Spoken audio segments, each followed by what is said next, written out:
Reports say life is back to normal in central parts of Aleppo as insurgents suffered heavy losses. Shops are open for business and residents go about their errands in the city centre. Many of them are shopping for their children as they are preparing for new school year. However, security forces are fighting for the whole control of the city. They've killed a large number of armed men. A senior Syrian army commander has said Aleppo will be cleared of insurgents within 10 days.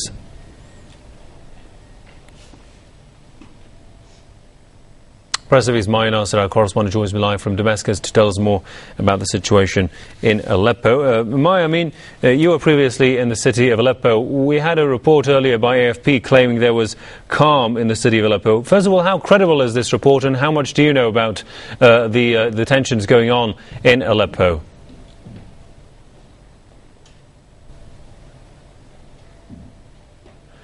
It seems we've lost contact with our correspondent, Maya, so we'll try to get back to him to get more about the situation going on in the city of Aleppo.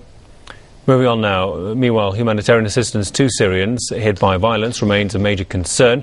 The Syrian president says he supports relief operations as long as they remain impartial and independent.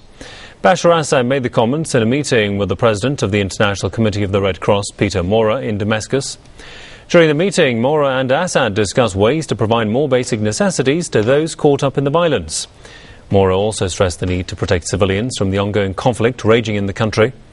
The proposal was welcomed by Assad, whose government has been battling armed groups over the past 18 months.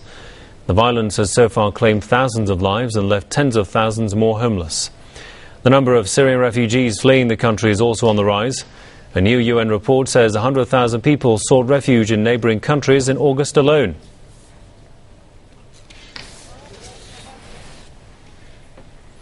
Meanwhile, tensions over the unrest in Syria seem to be spilling over into neighbouring Turkey. Reports say people in the southern Turkish province of Hatay are taking up arms to fight alongside the Syrian army. Some 500,000 people in Hatay are Alawites, the same sect as Syrian President Bashar Assad. They want the Turkish government to drop its support for insurgents fighting to overthrow the administration in Damascus. People in Hatay held a rally a few days ago to show support for the Assad government.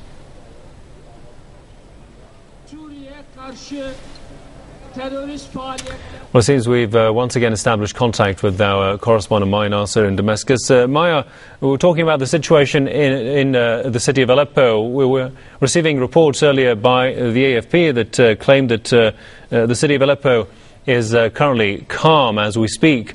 You were previously in the city of Aleppo. Just how is the tension and the calm going there? What are you hearing? Well, good evening. Regarding Aleppo city, inside the city, we have emphasized earlier in almost every report we made from Aleppo when we were there and even when we get back here. The situation inside the city itself is quiet. Shops are open. People are actually trying to adapt with the military operation and the malicious atrocities inside the city itself. Regarding the operation, we have to understand that the Syrian army is following a very careful tactic in order to minimize the losses of the civilians. And civilians of the local residents of the Aleppo city itself, they have a huge empathy with the Syrian army, and they are cooperating. And even the Syrian army, as well as residents, told us repeatedly that they are cooperating together in order to eliminate the city from the militias, as they describe the term itself. Operations today have actually been very intensified in plenty of areas inside the city. Yet the people who are actually leaving, they are trying to help each other. They are opening their houses to each other. For those who are displaced as a result of the operation, other people are showing a beautiful cooperation, as they described it themselves many times, in order to overcome this obstacle and overcome this crisis the city is going through at the moment.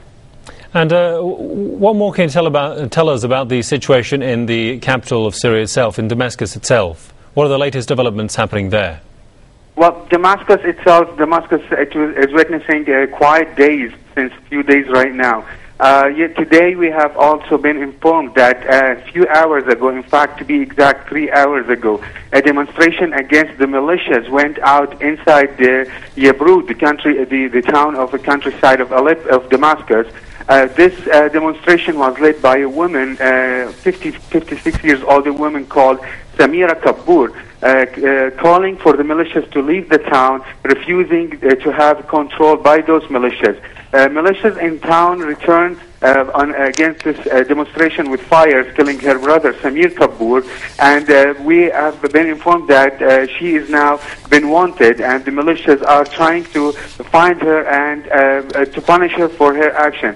The demonstration, evaluated by 60 to 70% of the city, have actually gone out against the militias' existence in their town. Regarding other countrysides, we can confirm that most of the countryside of Damascus itself is now free from militias, and Syrian army have actually declared that. The operation was concentrated in two areas today. In Kafr Batna, this is a town of the countryside of Aleppo, of Damascus, and another area next to Kafr Batna. Those two areas are the main concentration right now. Syrian army have told Yabrut, have actually sent messages to Yabrut people that they should deal with the militias. They should refuse or Syrian army will have to interfere under their request. People told the Syrian army to negotiate, that they will negotiate the militias to leave, or they will request Syrian army support in this matter. All right, we'll leave it there for the time being. PressTV's Maya Nasser, our correspondent, reporting from Damascus. Maya, thanks. In Lebanon, the March 14th Alliance is demanding the expulsion of Syria's ambassador to Beirut. The alliance is also calling for the deployment of international troops on the Lebanese-Syrian border. PressTV's Ali Risk tells us more. The anti-Syrian March 14 Alliance has handed Lebanese President Michel Suleiman a memo calling for certain steps in regards to Syria. Head of March 14's future parliamentary bloc, Fouad Sanyora, handed over this memo, which calls for the expulsion of the Syrian ambassador. The document also calls for deploying international forces on Lebanon's borders with Syria and freezing diplomatic ties. March 14 figures say this is in response to what they describe as the latest Syrian escalation on border areas.